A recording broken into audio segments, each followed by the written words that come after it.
contrary, I was kneeling on one knee holding a ring in front of an empty chair at a crowded restaurant. The normal buzz of conversation had ceased in the area around me, almost as if all sound had been sucked out of the room. Every eye in the place around my table was on me, most displaying abject pity, with several people's jaws wide open in shock. "Well, that didn't exactly go as planned," I said quietly, to no one in particular as I rose to my feet, put the ring back in my pocket, and then sat back down in my seat opposite the empty chair. Could I have another? A double, please?" I added as I held up my empty glass of Woodford Reserve. I could feel every eye in my section of the restaurant upon me. My field of vision had shrunk to a small window. I suppose things could have been worse. The restaurant could have gotten sucked into a giant sinkhole, or another dimension. "Here's your Woodford, sir," a disembodied voice said as a glass of bourbon over ice showed up magically on my table. "Thank you," I mumbled, as sound suddenly restarted in our area. I lifted the glass of bourbon and took a big sip, comforted by the smooth burn of the liquid as it reached my stomach. Smooth, with 3 or 4 of the letter O in the middle. I guess the day wasn't going to be a total loss. I put the bourbon down and picked up the remainder of my steak sandwich. I looked across the table to the half-eaten Cobb salad sitting in front of the now empty seat. I took a wild guess that the most recent occupant of that seat wasn't coming back to finish her meal. The disembodied voice was back, telling me that a new drink it had put down on my table was courtesy of the 2 businessmen who were sitting somewhere to my right. I turned my head in that direction and nodded blankly, not focusing on my benefactors. "That was pretty cold, man. We're sorry," came a voice from the table. "Thanks. I appreciate that," I replied quietly without looking at them. Fuck. Fuck. Fuck. Fuck. Huh. Fuck. How could a day that was supposed to include a signature moment in my life go so wrong? She was supposed to say yes when I popped the question, maybe burst out in tears, not yell, oh no, jump up and run from the restaurant crying. Somehow, another bourbon showed up at my table.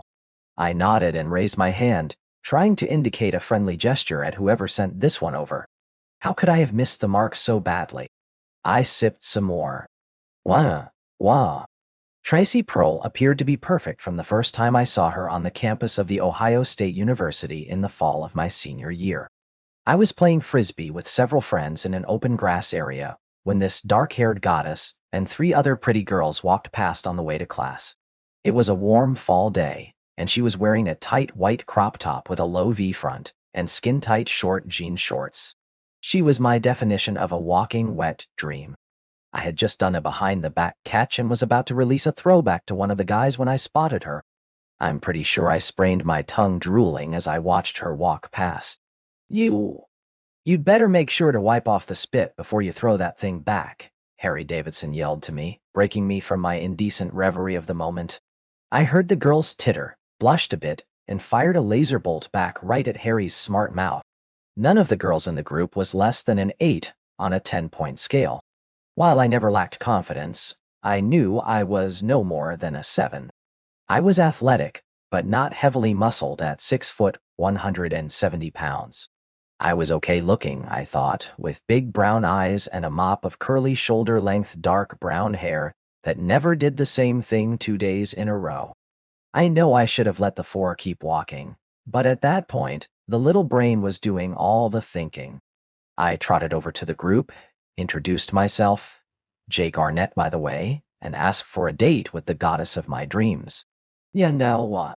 How long have you been having problems communicating with girls, Mr. Arnett?" The tall blonde standing next to my goddess?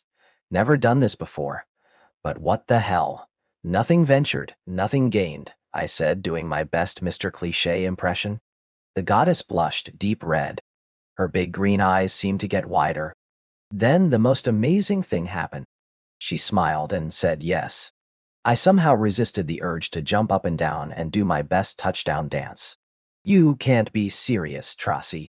This yahoo doesn't look like he can afford a haircut, let alone a date," commented the short brunette with the pixie cut. I know I glared at the one who spoke, but held my tongue. I was smart enough to know That you should never insult a member of a girl's inner circle if you expect to get close to said girl. We set the date for the next Friday. I was absolutely thrilled to have a date with this goddess, but I was realistic. Once was a miracle that would never be repeated, so I might as well enjoy my time with her. I told her to dress casually. I took her to play miniature golf. Then we went go-karting. Our meal was at my favorite soul food hangout, a place I'd bet she had never been in before and probably never would have if it weren't for me. I waited a week before I asked her out a second time, anticipating a rejection, and was shocked, to say the least, when she said yes again. A second date led to a third, and a few weeks later we were a confirmed couple.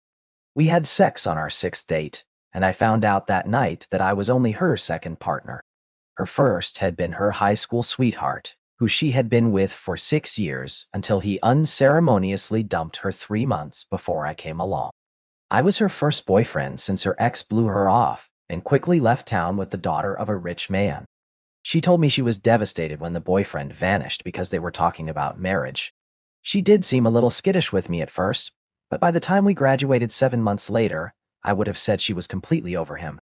In fact, we moved in together after we both got jobs in the same city after graduation. Our new careers were starting off good. Tracy was in human resources at a big manufacturing company, and I was in marketing at a pharmaceutical plant with a national footprint.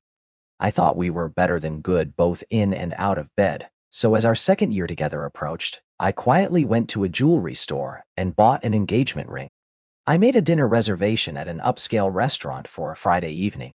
There's an old saying that says, if you're going to ask a woman to marry you in a public setting, you had better be sure of her answer. I would have said I was 98% sure. Obviously, I was a complete schmuck. Whoa. By the time I was ready to leave the restaurant, I was very alone, humiliated, and not engaged. I had consumed a total of 6 double bourbons, all but the first one sent over to my table by my well-meaning fellow diners who had witnessed Tracy's denial of my proposal. I had asked my waiter to call me a cab. I didn't want to add drunk driver to my list of accomplishments for that evening. Tracy wasn't home when I got dropped off at our apartment, more than a little worse for wear. It didn't look like she had gone home after she ran out of the restaurant. I took off my jacket, tie, and dress shoes and popped up ESPN on the box, hoping it would be one of those nights where Nicole Briscoe was still trying to prove she was hot by wearing clothing not quite professional. I just wanted to look at some tits and legs while I wallowed in self-pity and tried to puzzle out what was next in my life. I knew a key to that would be talking to Tracy, but honestly, at that moment, I just wanted to be left alone. I got what I wanted as Tracy never came home that night, and I fell asleep in my good clothes on the sofa. That was okay. I liked my dry cleaners, and I needed to give them some business. Because I was drinking my bourbon straight the night before, I woke up Saturday morning without a hangover. Still, the shower felt wonderful, and the coffee helped my soul as well as my brain clarity. Tracy walked into the apartment almost straight up noon, wearing jeans and a casual top and carrying the clothes she wore at the restaurant in a bag. I was sitting on the end of our sofa in the living room quietly drinking my coffee. The television was turned off. She didn't spot me until she heard me set my coffee mug down on the coaster on the table next to the sofa. "Oh," she exclaimed as she jumped back when she heard me. "I didn't think you were home. I didn't see your car in the lot when Marcia brought me home. So I'm assuming you were too drunk to drive home last night. How's your head feeling this morning?" "My head's feeling great this morning. I just didn't want to take the chance of a DUI last night," I answered. "My heart, however, feels like it's been run through a shredder." "What the fuck, woman?" "I thought we were all that." Tracy walked into the living room like she was walking the plank in a pirate movie. She never once looked into my eyes. "And I, uh, I suppose I owe you an apology and an explanation," she said as she sat at the far end of the sofa and faced me. Tracy explained her relationship with Don Fielding and how devastated she was by his betrayal. That made perfect sense to me until she told me that she still had a thing for him, and if he ever came back into her life, she wanted one final night with him for closure. Wait. What?" I gagged. "You still love him and want to fuck him one last time? Is that what I'm hearing?" Well, kind of, she rasped. I doubt he would ever come back into my life, but yes, I would want closure. I guess if you would love me enough to give me a hall pass, on the off chance he would ever come back. That would be the ultimate way to show me your love. Then, I guess I would agree to marry you. Dee. She still couldn't look me directly in the eyes. I stared at her in shock for, I don't know how long. I finally heard her ragged breathing as we both sat in silence. New. Izalan. A hall pass on the off chance he would ever come back. The ultimate way for me to show my love for you, I mumbled.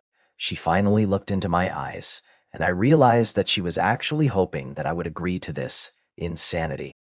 I love you more than I can ever tell you, Tracy, but I don't hate myself enough to ever put my head in that noose, I growled. That would be a disaster waiting to happen, BB, but the chances of Dawn ever coming back are remote, she said. As much as anything, the hall pass would be your way of committing to me. My way of committing to you would be to take vows of fidelity, the same way your way of committing to me would be to take those same vows. We're not sticking in a reserve clause on fidelity. No, I won't do that. Do you see a lobotomy scar on my forehead? I answered, but I thought you wanted to marry me. She cried, apparently not enough to consider throwing away my self-respect, I said. I'm sorry, babe. Not happening in this lifetime. I'll move out as soon as I can find a place to stay. That's it? You're not willing to discuss this further? You don't even want to consider my needs, she said. Needs or wants? Either way, not happening, I said. How about my needs or wants? I got up off the sofa, grabbed my phone, and left as Tracy sat sobbing. It took every fiber of my being to wrap her in my arms and tell her everything would be all right. The Uber I called had barely gotten out of the parking lot when she started blowing up my phone with texts and calls, none of which I responded to. Ye, mule, nay, niwa. We thought you'd call last night to tell us how thrilled Tracy was, my mother said when she picked up my call. I had told my parents of my plans a week ago. They were excited for both of us as they really liked Tracy. Yeah, well, the evening didn't exactly go as planned, I said. My parents were as shocked as I was when I explained the story to them. So you're done then with her? My father asked. Not going to think about this or give her a chance to change her mind about the hall pass? No, she told me she still has strong feelings for the guy. I won't be marrying someone who still has strong feelings for someone else, I said. I was hanging out with my best friend, Brian, and another friend, Scott, at their apartment that night when my phone rang with a call from Tracy's parents. Although I had ignored dozens of calls from Tracy, I respected her parents too much to ignore their call. Jake, we think you should sit down with Tracy and work this out, Tracy's mother said harshly. If you love each other, there should be some way you can work this out. You know the chances of her asshole ex coming back into the picture are slim to none.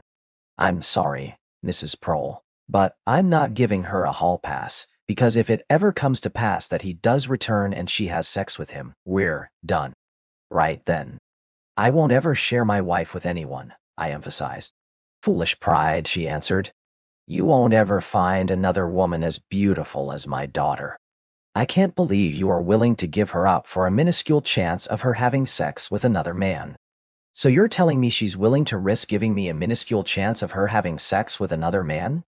I guess that doesn't say much for me, I said. Brian made a call to another friend of his who was seeking a roommate, and before the night was over, I had a new place to call home. I moved in the next day. Tracy tried to talk me out of leaving the apartment before it dawned on her that I wasn't just moving out of the apartment, I was also breaking up with her. Why do we have to break up, Jake, just because we can't agree to get married right now? I love you. You love me. Maybe down the line you'll change your mind, she said. That attitude right there is why we're breaking up, babe. At no time have you ever considered changing your mind, I said. Tracy called me every few days to talk. She actually asked me out several times, but I repeatedly turned her down. I tried to act indifferent to her, but the truth is my spirit was crushed. Several of us were at a popular bar dance club on a Saturday night about 6 months after I broke up with Tracy. when she and Brian showed up together and went over to an open table on the other side of the room. The conversation at our table got quiet as the other three guys at the table watched the pair walk in. Whoa, that's uncool. What happened to bros before hoes? Fred Winkler asked. Don't worry about it, guys, I responded. They can both go out with whomever they want. We haven't been together in forever. It's not a problem, unless of course Brian tries to cross the street in front of my car. I got some nervous laughter from the other guys. I smiled and shrugged. I thought about leaving but decided I was not going to run and hide. About 30 minutes later, a nervous-looking Brian showed up at our table to say hello. We all acknowledged him and were polite, but it was a forced conversation. Nobody mentioned his date for the evening, and he seemed happy enough not to mention her either. I saw a lot less of Brian in the following months as he and Tracy continued to date. None of the guys talked about him in my presence, which was fine with me. I did catch that Tracy had moved in with Brian about a year after they started dating. I'll admit to feeling a twinge of jealousy when I found out Brian and Tracy were engaged, but I also wondered if she had hit him with the hall pass thing as she did with me. I would never ask, though, as I didn't want anyone to know that I still cared a bit. The pair was married a year later. I was invited, but had to send regrets because on the big day, I was scheduled to be 3 states away as part of a motorcycle ride. I had bought myself a used Harley Fat Boy and spent a number of weekends on the road with a group of new friends. Love is like a ninja. It sneaks up and overwhelms you when you are least expecting it. 5 years after I broke up with Tracy, I got married to an Asian American munchkin named Lee Mendelstein. Yup, you read that right. Asian American and Mendelstein in the same sentence. Turns out her father was a Jewish lawyer from Chicago who fell in love with a Korean businesswoman while he was visiting South Korea on business. As you can imagine, she was the lone Asian in her Hebrew school class. Lee began to work at the same company, where I was now an assistant vice president, a year after she graduated college. She was 4'10", 100 pounds of athletic, bouncy energy, with long straight black hair that went to her waist. She was also smart and more than a bit of a wise ass. I liked her right off the bat, and 2 weeks after we first met, I asked her if she wanted to ride behind me on a short 100-miler with the club. She accepted, and I got the shock of my life when I went to pick her up and she appeared in a tight red t-shirt and even tighter blue jeans and boots, with her hair in a loose braid down her back. I had completely lost touch with Brian as the years went by. I knew he and Tracy had 3 children, while Lee and I had 2, so no one was more surprised than me to see his name come up on my phone when it rang one day about 12 years after he and Tracy married. Yeah, I had a pretty good idea why he was calling. We exchanged forced pleasantries for a couple of minutes. He apologized for not keeping in better contact with me through the years.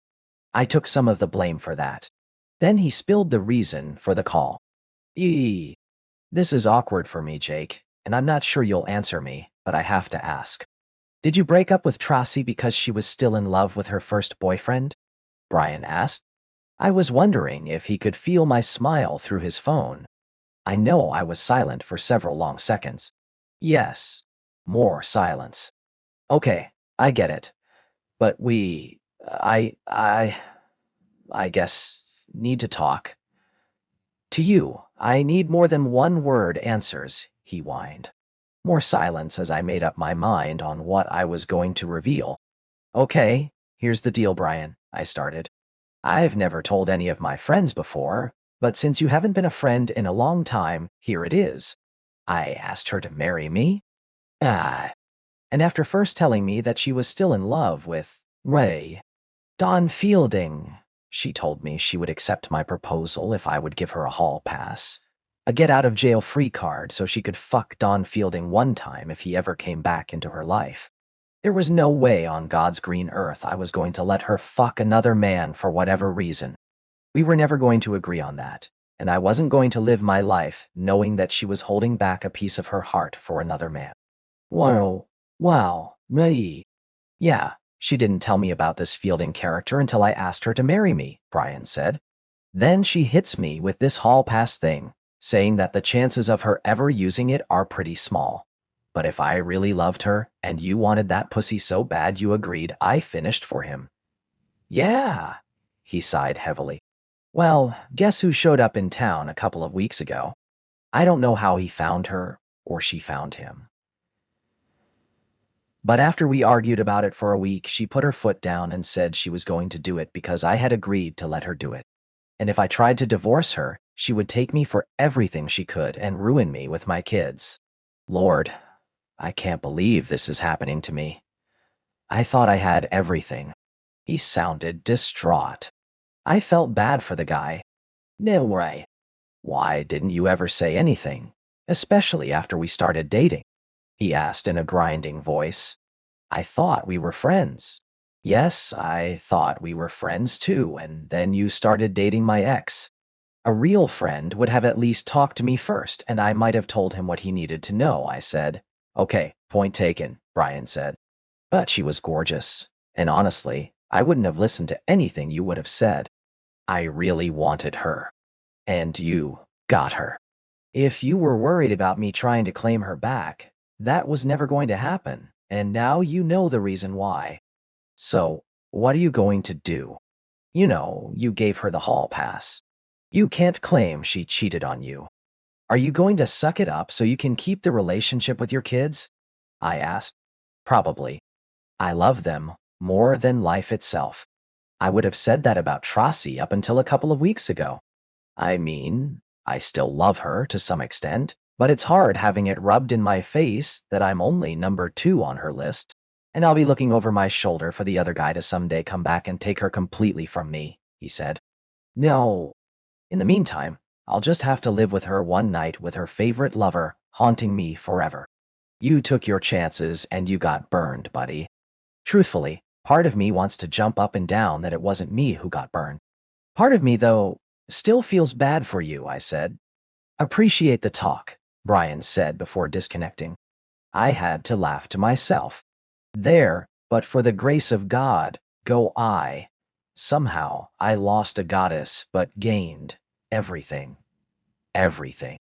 Since the day I met Lee, I always thought myself to be the most fortunate man on the face of the planet. Sometimes it's nice to get confirmation,